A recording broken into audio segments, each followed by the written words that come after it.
মানুষ মানুষকে ভিক্ষা কি দেয়? মানুষ মানুষকে ভিক্ষা দিলে কি দেয়? ভাত, কাপড়, রুটি, টাকা পয়সা, খুব বেশি জোর হইলে জায়গা জমিও লিখে দেয় বা লাইফ সেটেল করে দেয়। কিন্তু আমি আমার এমন একটা জিনিস মানুষকে ভিক্ষাতে দান করে দিছি। আমি জানতাম যে এই জিনিসটা ছাড়া আমি থাকতে পারবো না, তারপরেও আমি জানি যে আমি তিলে তিলে মারা যাব, আমি একদমই থাকতে পারবো না, আমার অনেক কষ্ট হবে। আর আমার কষ্ট হচ্ছে, আমার সবসময় কষ্ট হয়, অনেক কষ্ট হয়, আমি থাকতে পারি না, আমার অনেক কষ্ট হয়।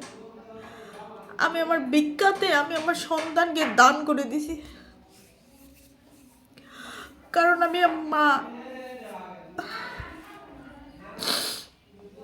আমি নাকি ওকে পালতে পারবো না, আমি নাকি ওরে খাওয়াইতে পারবো না, চাকরি করলে আমার বাচ্চাকে কে দেখবে, এগুলা বলে আমার শাশুড়ি জোর করে আমার কাছ থেকে কেড়ে নিয়ে যায়।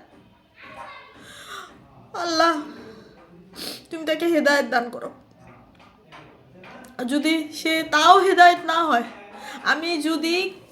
আমি যদি কোনো পুণ্য করে থাকি আমার জীবনে, তাহলে সব পুণ্যের বিনিময়ে আমি চাই আল্লাহ যেন আমার শাশুড়িকে হেদায়েত দান করে। আর যদি সে তাতেও কোনো হেদায়েত না হয়, তাহলে তাকে ধ্বংস করে দেয় আল্লাহ।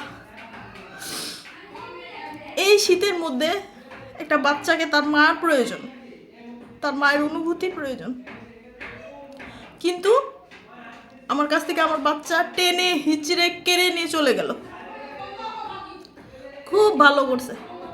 আল্লাহ যদি থাকে, আল্লাহ তো বলতেছে ধৈর্য ধর, সহ্য কর। আর কত ধৈর্য ধরবো? আমি নাহলে ধৈর্য ধরতাছি, আমার ছেলের, ওর কি কষ্ট হচ্ছে না আল্লাহ? ও আর কত ধৈর্য ধরবে? ও আর কত কষ্ট করবে? ওর মা ছাড়া ও কত কষ্ট করবে? এমন কোনো শাশুড়ি আছে যে একটা বাচ্চাকে তার মার থেকে আলাদা করে? তার ছেলেকে আমার থেকে আলাদা করছে, আমি মাইনা নিছি, থাক, তোর ছেলে তোর কাছেই থাকুক। তুই বিয়ে দিছিলি কিসের জন্য তোর ছেলেকে? তুই তোর ছেলেকে তোর করেই রাখবি, বিয়ে তো দেওয়ার দরকার ছিল না। বিয়ে দিলি, আমার বাচ্চা হইলো, আমার বাচ্চাও আমার কাছে থাকবে না, আমার বাচ্চাও আমার কাছে থাকবে না, স্বামীও থাকবে না, বাচ্চাও থাকবে না। আমার জীবনটা একদম শেষ, তছনছ করে দিছে। আমার বাচ্চার চিন্তায় আমি আর এক মিনিটও থাকতে পারি না, মানে আমার এত খারাপ লাগে, এত খারাপ লাগে। আমি যদি হঠাৎ কোনো দিন আমার বাচ্চার চিন্তায়, আমার বাচ্চার কষ্টে আমি যদি মারা যাই, ব্রেন স্ট্রোক করি বা হার্ট অ্যাটাক করি, যাই করি, এর দায়ভার আমার শাশুড়ি, স্বামী আর আমার দেবরকে নিতে হবে, কারণ তারা আমার কাছ থেকে আমার বাচ্চাকে আলাদা করছে। আমি সবাইকে বলে গেলাম, আমার যদি কোনো সমস্যা হয়, আমি যদি কোনো দিন পৃথিবীতে না বেঁচে থাকি, আমার বাচ্চাটার জন্য, ঠিক আছে, আমি ওকে অনেক মিস করি, ওকে ছাড়া আমি থাকতে পারবো না। আসলে ওকে যা, আমার বাচ্চাকে ছাড়া আমি থাকতে পারবো না। আমি কি খুব অপরাধী একটা? আমি কি কার কাছে আমি স্বর্ণ গয়না ধন সম্পদ চাই? কিচ্ছু চাই না, আমি শুধু আমার বাচ্চা চাই। কিন্তু আমার বাচ্চাকে কেউ দেয় না আমার কাছে, না কেউ না। সবাই খেলে আমাকে বুঝ দেয়, বুঝ। বাচ্চা বড় হইলে আসবে, আর ছোটবেলা আমার মার অভাবে ও বড় হবে, ঠিক আছে? ও বড় হয়ে আমার কাছে এসে কি করবে? ও তো বড় হইলে নিজের কাছে নিজেই হবে, তখন তো আমার কাছে আসার দরকার নাই।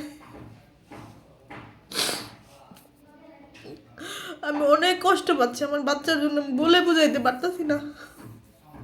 আমার বুকটা ফাইটটা যেতেছে, আমার মনে হচ্ছে কি আমার বুকের ভিতর থেকে কলিজাটাকে বের করে নিছে টান দিয়ে, আর আমি ব্যথার যন্ত্রণায় চটপট করতেছি। আমি এই ব্যথা কাউকে বুঝাইতেও পারতেছি না, শোনাইতেও পারতেছি না। সবাই শুধু কথা কাটায় দেয়, ভালো আছে বাচ্চা, ভালো আছে, ওর দাদির কাছে আছে, ওর বাপের কাছে আছে, ভালো আছে। আমি 10 মাস 10 দিন পেটে ধইরা বাচ্চা ভালো আছে না না আছে আমি কীভাবে জানি? আমার তো অনেক কষ্ট হয়, আমি খুব অপরাধী।